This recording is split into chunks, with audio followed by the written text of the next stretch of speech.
venture is so different from private equity in that regard. In private equity, the base case expectation is that you're going to make money on the vast majority of your deals because you're seeing singles and doubles.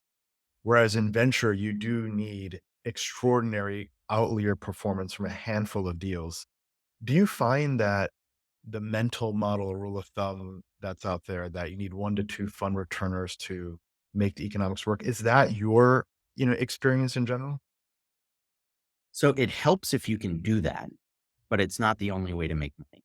So you don't have to get the grand slams. You can actually have a weighted average return with outcomes that don't necessarily include grand slams, but you're getting a high quality expected return anyway.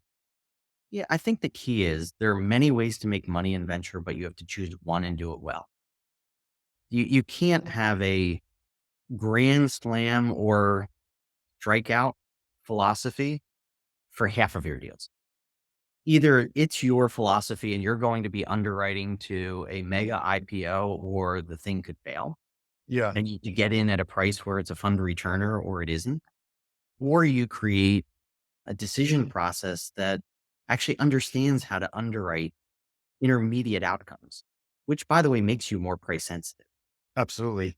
And that's why some VCs, they say price doesn't matter because if it's a grand slam or a zero, does it really matter your entry price? Now, I believe it does. I I'm agree. just Yeah.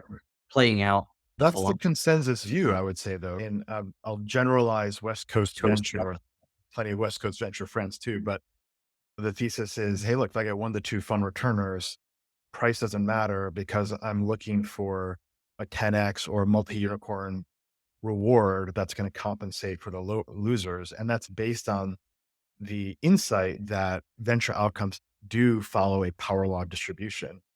But your approach is not a consensus in that you're looking for performance in the belly of the distribution. Yeah, I actually believe that great companies are built on top of good companies, right? Very different philosophy than some VCs. And it comes from my operating background. Mhm. It's not to build a $20 billion portfolio that's minting money like it happens overnight. No, you figure out new things every year and you have to constantly build a better business than you did the year before. And I think it's the same with these venture businesses, these startups where you have a lot to de-risk.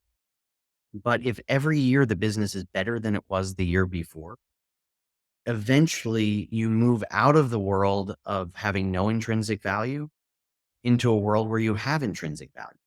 And once you have intrinsic value on the opportunity, Oh, yeah. then you can look around and say, what opportunities do I have to generate additional enterprise value? Is it a team that could become a multi product team? Some teams, the answer is yes. And some teams, the answer is no. And you don't always know it in advance. There are some markets where when you get to a certain point, you have more opportunities in front of you. And there are others where the opportunity set is collapsing. Mhm. The thing that I obsess about is this metric, which is enterprise value to paid in capital. And I'm not talking like phantom valuations created by the venture community to insert capital. I'm talking about the actual value of the company if you were to sell. Mhm. So, in order to get a venture type return, you really need to be generating about 10 times enterprise value to total paid in capital in aggregate. And at a destination, usually the founders or the founding team, the employees will end up with, call it 30% ownership in the company, 20 to 30%.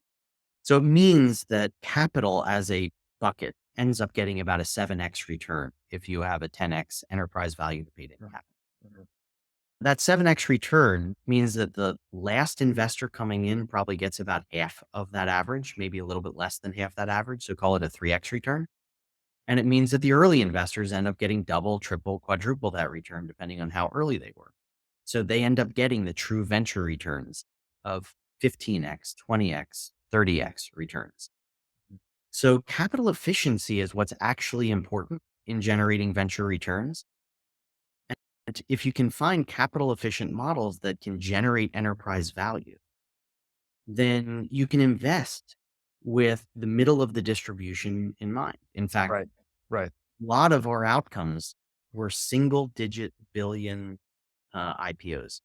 not the decacorns, not the generational company that comes along once every decade like a Facebook. We have Remitly, we have Flywire, we have Avid Exchange. These are good companies that make money.